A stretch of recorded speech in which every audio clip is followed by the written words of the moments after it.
সবই নষ্ট হয়ে গেছে। বিজেপি তো দুটো একসাথে করছে, একদিকে শক্তি চট্টোপাধ্যায়ের কবিতা উদ্ধৃত করছে শ্রমিক ভট্টাচার্য, আর ওদের তলার লেভেলে যে কর্মী এত অসভ্য অসংস্কৃত কালচারহীন লোক তো আমি দেখিনি।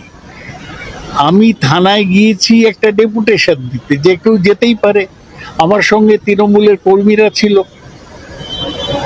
গতকাল 5 জন তৃণমূল কাউন্সিলরের বাড়িতে হামলা হয়েছে, আমরা তাই নিয়ে অভিযোগ করতে গিয়েছিলাম, কিন্তু খবরটা কে দিল জানি না, থানা থেকেই দিল কিনা।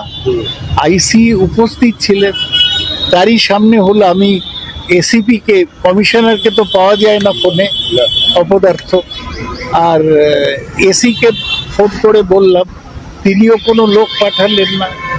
তারপর থানা থেকে যখন বেরোচ্ছি এইরকম চোর চোর, আমি তখন বললাম কাকে চোর বলছি, কে চোর, কিসের প্রমাণ?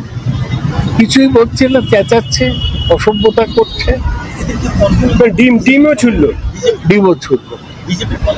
বিজেপির কোনো কন্ট্রোল নেই। ওদের এই বাজারে কিছু অসভ্য জঙ্গলি ছেলে, একটা উত্তম মণ্ডল বলে, একটা রাজেশ বলে, তাদের নেতৃত্বে এটা হলো। আমাদের কর্মীরা ভয় পাচ্ছে। আমি ওদের ভরসা দেওয়ার জন্যই গিয়েছিলাম, আবার যাব, যখন দরকার হবে আবার যাব। কথায় সুন্দর সুন্দর কথা বলছে শ্রমিক ভট্টাচার্য, শুভেন্দু অধিকারী। আমি তো এদের দীর্ঘদিন চিনি। শ্রমিক ভট্টাচার্য আমার কাছে হেরে গিয়েছিল এই দমদম লোকসভা কেন্দ্র থেকে। শুভেন্দু অধিকারী নিজে দুবার, একবার বিধানসভায় একবার লোকসভায় হেরেছেন।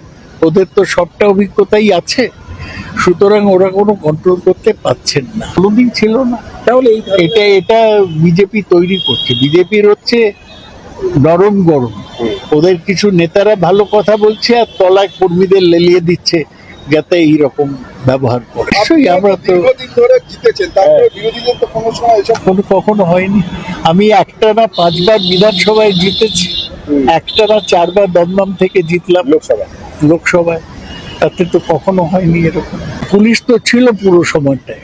পুলিশের ভূমিকা কি বলবেন? পুলিশের ভূমিকা ব্যর্থ, নীরব, নিষ্ক্রিয়।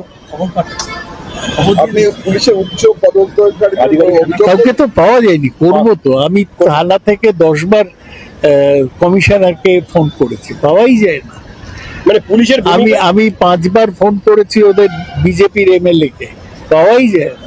কি বলবো? ডিম খেতে হলো, বিচ্ছিরি করে বলছেন আপনি। ডিমটা আমার গাড়িতে লেগেছে, আমায় ডিম খেতে হয়নি।